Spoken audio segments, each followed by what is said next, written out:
Wasabi guys, welcome back to another Magic Market Watch video. A lot of influence here from the reprints in Battle for Baldur's Gate, and most recently the reprint announcements for Double Masters 2022. Before we get into it though, first I would like to remind you, if you have not already, please subscribe to the channel. Love having you all here, thanks for joining the ride. First big gainer here we have is one that I've talked about before, and really anticipated this being a sought after card, especially because of all of the dragon themed cards in Battle for Baldur's Gate. The commander option Miram that basically lets you double up on any of your dragons when you cast them is really good with this card. It's exactly what you want. You're going to be attacking with your dragons, you're going to be dealing more damage. Whenever a source you control deals 5 or more damage to a player, you get to draw a card. That's all it really is though. In a strategy where you're going to be attacking more aggressively, here you get a little bit of an engine. And just in case if you were wondering exactly how I decide on what cards to talk about for the week, I use the weekly market change. So if you were to go on mtgstocks.com and look at the market, not the average because the average is the listing price, market is what people are actually paying for it. You can see a lot of people were wanting Dragonborn Champion because of the popularity of a commander like Miram. Next up we have a card that we talked about, I think,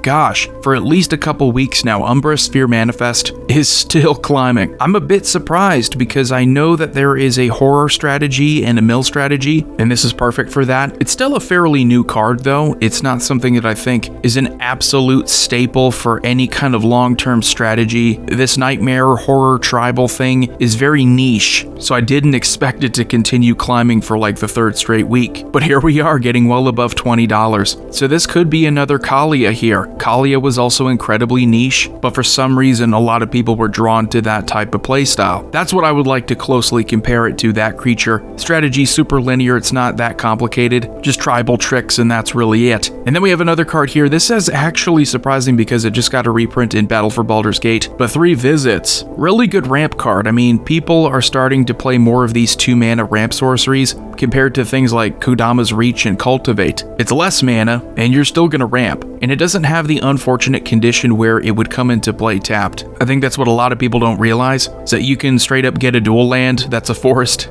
have it come straight into play untapped for only that 2 mana, which will allow you to keep your turn going and also help you out your next turn, because that's the whole point of ramp, right? You sacrifice a little bit, you spend some mana this turn to get ahead your following turn. Doesn't seem to be hurt by the reprint one bit, which is common of a lot of staples. Next up we have a card I've talked about before on a Commander Pickups video, Mystic Speculation. This was actually after the original Commander Legends, where you had that Sphinx that directly synergized with scrying, and that whenever you would scry you just draw that many cards. I thought that was a really underrated ability, and at the end of the day, if you were to play with that strategy, it's essentially just deck yourself out and Thassa's Oracle for the win. So it was kind of interesting, but all roads led to the same mono blue conclusion. It is trending upward because of the commander option Elminster, which is in Battle for Baldur's Gate. Same emphasis on scrying as well. I think it's a great card. Buyback cards are always cool, and to see it getting above $5, I knew that it was only a matter of time before something like this would take off. There's just really nothing like it for the mana and the ability to play it over and over again. And then we have another card that I've been talking about, maybe not specifically this court, but I think the courts in general. I really like them. I think they're very safe investments. Again, I've said this a ton. I'm not going to tell you guys to go and buy a bunch of cards. Just use your own judgment, but it is slowly trending upward. It did not get a reprint in the following Commander Legends, so I think that is very good for its long-term value. It's also a Monarch trigger, so there's other incentives there. It's not just a pure mill card. I like it. I think around $2, you could say this for a lot of those cards from Commander Legends. It's an absolute steal. It's been at its bottom for about a year and a half, so I think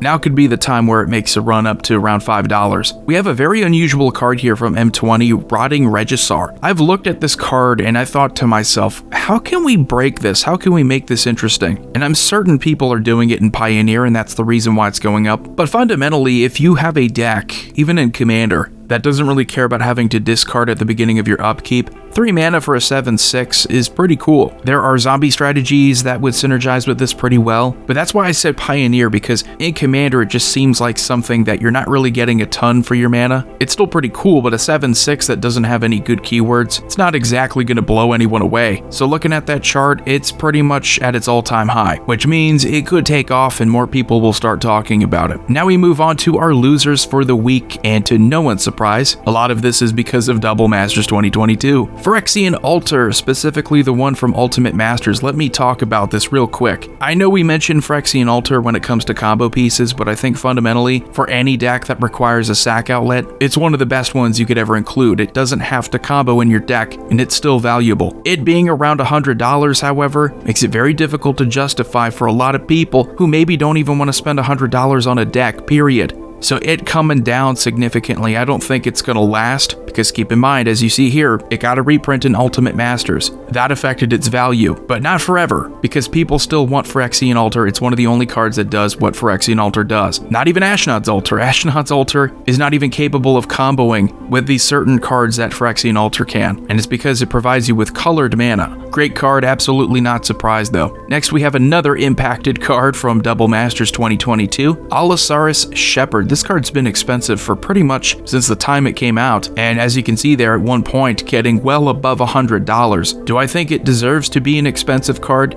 Sure, it's certainly a competitive card that people are going to be playing and not just Commander, but making your spells uncounterable, it can't be countered itself, and only 1 green mana, that's a ton of value. The market value of the original, keep in mind, this isn't even the reprint, it's around $30, so that is a significant discount. These are kind of the cards I like seeing the dip on because you know that they've been sought after. People will want Allosaurus Shepherd now that it's cheaper, and I think people have this misconception that if you get a reprint in a Master set, there goes the value permanently.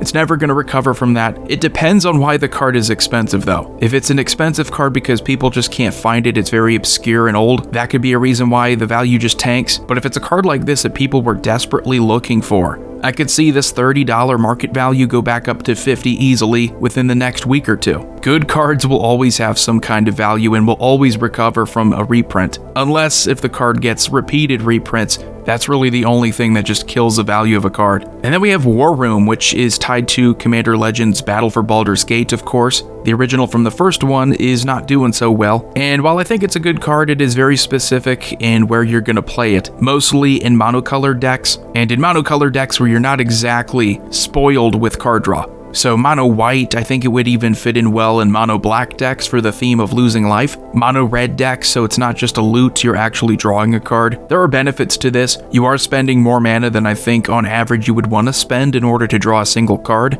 And then we have, again, more impact here from Double Masters 2022, Dockside Extortionist. Not surprised at all. It's a great card, people have wanted it for a long time. Of course, Prosper Tome bound last year just added to the reasons why people wanted this card. It was already a sought after one. It doesn't really matter what deck it is, you could find a reason to justify playing Dockside. It's an ETB that can net you a ton of mana, and you better believe it saw a ton of competitive play. Being well above a $50 card, getting a reprint, I think was justified. Again, like with Allosaurus Shepherd, I think it's going to hold its value. Phyrexian Altar is going to hold its value and recover from this reprint. The only real exception here that I think there might be with Dockside Extortionist was that it was very limited to one deck in Commander 2019. And as you can see, looking at the chart, it wasn't always a super expensive card. It was under $20 at one point, but as time went on and a few years passed, this card became increasingly more difficult to find. And Wizards of the Coast, they don't feel like they should have to reprint cards that they just printed within only a couple years. It wasn't always like this where the Commander product immediately offers you something like a Teferi's Protection, and people just throw out $50. Used to take time for cards like these to get more expensive.